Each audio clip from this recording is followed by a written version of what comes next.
All right, boys, prepare to be dazzled. From the earliest writings of man, we know that the human race has been comprised of the haves and the have-nots. When I was a kid back during the Great Depression, I was obsessed with a desire to know what invisible something separated the haves from the have-nots, being a have-not. I wanted to know why so few managed to be well off financially in a country where success is available to everyone. For example, in checking the Statistical Abstract of the United States, published by the Bureau of the Census, I discovered, just lately, that only 10% of the men in this country, 65 years of age and older, have incomes of $6,000 or more a year.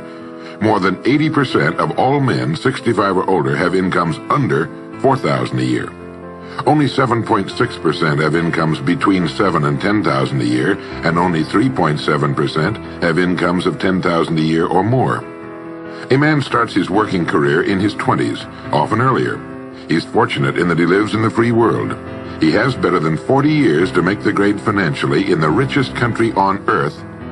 Yet, according to the statistics, only about 10 out of 100 will be financially secure by the time 65 rolls around, and only about 4 men out of 100 will be financially comfortable. Now, why? Well, let me tell you how to find out for yourself. Conduct your own survey.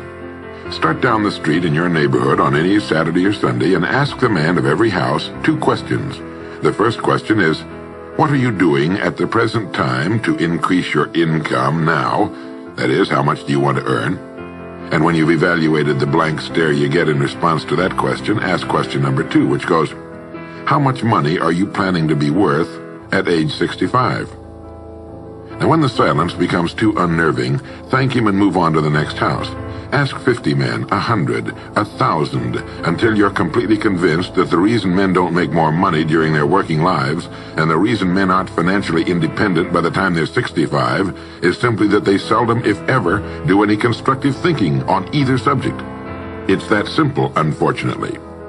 The reason it's so easy to earn far more money than the average man earns in this country is that so very few, are going about it the right way. This is a race without enough contestants to bother about. The few who are really in the race can all be winners. Some will finish ahead of the others, but even the man who finishes last in this race will be financially secure. Most people, more than 90%, aren't even in the race. To prove it, ask yourself the 2 survey questions. Up until the time you started listening to this message, what were your plans for increasing your income? How much do you want to earn? And how much money had you decided to be worth by the time you're 65? You see, people who earn large incomes aren't lucky, and they're not crooks as those without money are so fond of pretending, nor are they endowed with more brains or talent necessarily than their friends and neighbors, nor are they privy to occult secrets, and only a very few were lucky enough to have had rich fathers or grandfathers. Most of the people earning the big incomes today started the same way you and I did, and most other people. The only difference between the men who earn big incomes and those who earn small incomes is that those earning big incomes decided to earn more. They're the people who made it their business to earn more. You see, a woman who does not think about baking an apple pie for dinner tonight will never think of looking up the recipe for apple pie. Without the decision for pie, there's no motivation for checking out the recipe. A man who does not think about driving his car to St. Louis, Missouri or Nacogdoches, Texas will never get road maps which show how to get to St. Louis or Nacogdoches. And a man who never decides to earn more money will never think of learning how, of looking up the rules for earning more money. You see, people do what they make up their minds to do. So get rid of the ancient superstition once and for all that people who earn big money are special people, or lucky, or get the breaks, or had money to begin with, or knew someone, or are smarter, or anything else. These are alibis. They can all be disproved 1,000 times. The reason there are so many of these alibis around is that men who fail to make the grade financially are seldom honest enough to just admit that they really didn't try and keep trying. So in order to justify their failure, in order to remain seated, they dream up and pass along these old alibis. We're all self-made, but only the successful will admit it. I once had occasion to visit Charleston, South Carolina. I'd never been there before, so I hired a taxi to drive me around the historic old town. I particularly wanted to see the battery where that famous shot was fired on Fort Sumter. Along this beautiful drive, some of Charleston's oldest and finest homes look out over the bay. I commented to my cab driver on what lovely homes they were, and he said, yes, some of those homes have 40 rooms. And then he thought a moment and he said, and every one of them is owned by a crook. This is how the have-nots justify themselves and their lot in life. I didn't say anything because I didn't feel I was entitled to advise him or try to straighten out his thinking. This is a free country where as long as he doesn't hurt others, everyone has the unalienable right to be just as wrong as he wants to be. As Thomas R. Lounsbury, the American scholar and educator, put it, we must view with profound respect the infinite capacity of the human mind to resist the inroads of useful knowledge. My taxi driver and men and women like him all over the world have been kidding themselves and holding themselves down and refusing the bounty and abundance of the world for centuries. Knowledge is available to everyone. We can either listen to those qualified to teach us, or we can go along with those ancient stumbling blocks we get from people who don't know any more than we do. The truth, incidentally, about those homes along that beautiful drive is that they were built by the men and women who made the largest contribution to the city of Charleston. In just a moment, I'm going to give you the formula for getting rich, but before I do, I want to remind you of something. Before a jet pilot begins his takeoff from an airport, he carefully goes over a checklist, item by item. He does this not only because it's required by law, but because he cannot afford to trust so important a job to his memory alone. He has another checklist that he goes over just as carefully before he begins his letdown at his destination. He does this without fail every time he takes off and every time he lands. Well, I think living successfully is as important as flying an airplane. And because of this, I think each of us needs a checklist too. And that's why there's one included with this cassette. We need a checklist to go over item by item before we take off in the morning and before we drop off to sleep every night. So I want to recommend that you affix the checklist to your bathroom mirror. Stare at it as you brush your teeth in the morning and stare at it again as you prepare for bed at night. Go over each item, and as you do, think of what each item represents. Now here's number one. It's the formula for getting rich. It also explains why you're in your present position, whether you're earning $6,000 a year or $16,000 or $60,000 or $600,000. It applies to every adult, whether he's employed or unemployed. It applies to the richest man and to the poorest, and every person in between. And here it is. Our rewards in life will always be in exact proportion to our contribution, our service. Now that's what the formula means as the first item on your checklist. Memorize it. Our rewards in life will always be in exact proportion to our contribution, our service. Listen to it, think about it until you know it emotionally as well as intellectually. It might give you some slight feeling of superiority to realize that there's probably not another man within a mile of where you live who knows it. You can add it as a question on your survey if you want proof of that. If you want it in another form, here it is as it applies to a man's job. It's the same thing really, the same thing applies, but you can express it differently. The money you're paid by the company you work for will always be in direct ratio to the need for what you do, your ability to do it, and the degree of difficulty involved in replacing you. Maybe you want to write the formula down in both of its forms and think about it until it's as much a part of you as your name. The reason it isn't spelled out on your checklist is because you might not want everyone to know what you're up to. The checklist is valuable only to a person who knows what the words really indicate.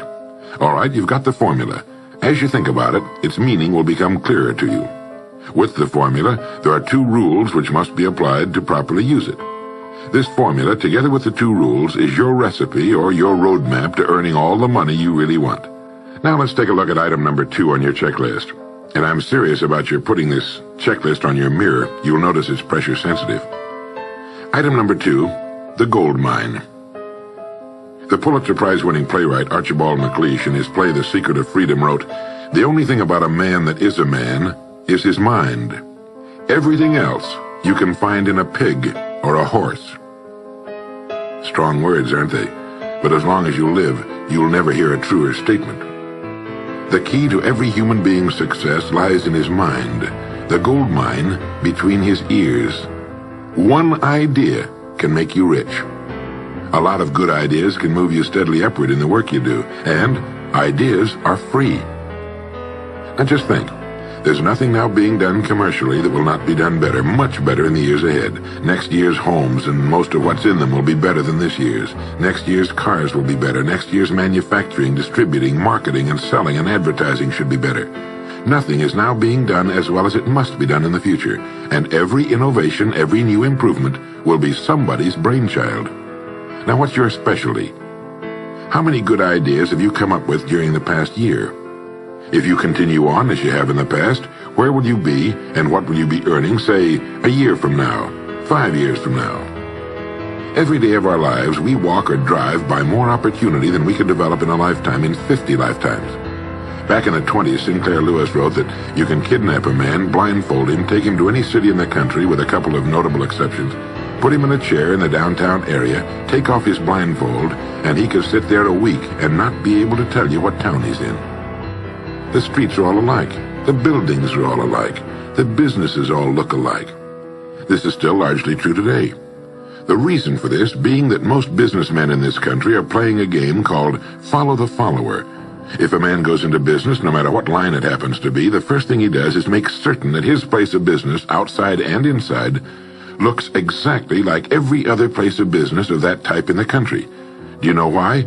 It's because he's been playing copycat since he was a year old and does it without thinking about it. For the same reason kids dress alike in school. He wants to be one of the gang. He doesn't necessarily examine all the business establishments in his field and pattern his on the one outstanding example, the one that inspires him, the one that he can really believe in. He just does what everybody else in his business is doing, and by this simple process, he guarantees his own mediocrity. Whose drum are you marching to, if indeed you're marching to anyone's, and why? Remember, whatever you now do for a living will be done differently, quite differently a few years from now. Never in the history of mankind have the opportunities for all of us been so great. But the great majority of people will be the beneficiaries of progress, not those who bring it about. Which group are you going to belong to? If you want to be a contributor, not just a beneficiary, here's the first rule. It appears on your checklist as the gold mine. So, think. Think deliberately and with a purpose. Use the gold mine between your ears. Begin by thinking at a special time every day. Back during the Depression, a New York lumber dealer was growing rich while other lumber dealers were going broke. When asked how he did it, he said, "Every evening when I get home, I close myself up in a quiet room, sit in a comfortable chair, and ask myself, how will my business be conducted 10 years from now? Then I try to do it now." Instead of competing with every other lumber dealer, which is what they were doing, he was creating. He was doing the very thing man was designed to do, the very thing man does best. A company growing at the rate of 10% a year will double its size in less than 8 years. But a man can improve his effectiveness 50% or 100% a year or more. The experts tell us that every one of us has within him deep reservoirs of ability, even genius, that he habitually fails to use. Well, let's begin now to reach into these deep, rich areas of pure net profit and use more of our real abilities. Let's think. Here's the best way I've found to make yourself think. Start getting up a little earlier than you're accustomed to. Right off the bat, this gives you extra time that 95% of the men in this country are not using at all. 1 hour earlier a day gives you 6.5 extra 40-hour weeks a year. But at this time in the morning, take a refreshing shower, dress, get yourself a fresh, hot cup of coffee if you're a coffee man, and then sit down to a clean sheet of paper. At the top of the paper, write your financial goal. Now, this is the amount of money per year you intend to earn soon. Incidentally, you might like to keep this to yourself, too. It's nobody's business but yours. Then, start to think. Think about your goal and what it'll mean to you and your family. Then see how many ideas you can come up with to help you reach that goal. Ideas to improve what you now do for a living. Ways of increasing your contribution to match your income goal. You know, jobs don't have futures. People do.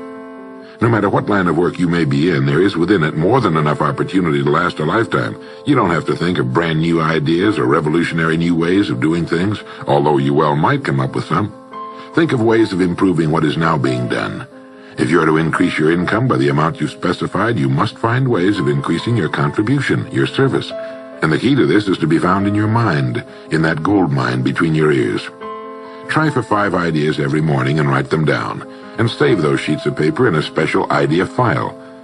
Many, perhaps most of your ideas will be worthless, but some of them will be very good. A few will be excellent, and every once in a while you will come up with something really outstanding. You see, 5 ideas a day is 25 a week if you don't think on weekends. Now that's more than 1,000 ideas a year. One idea can get you to that income you're shooting for. The law of averages swings so far in your favor you just can't miss.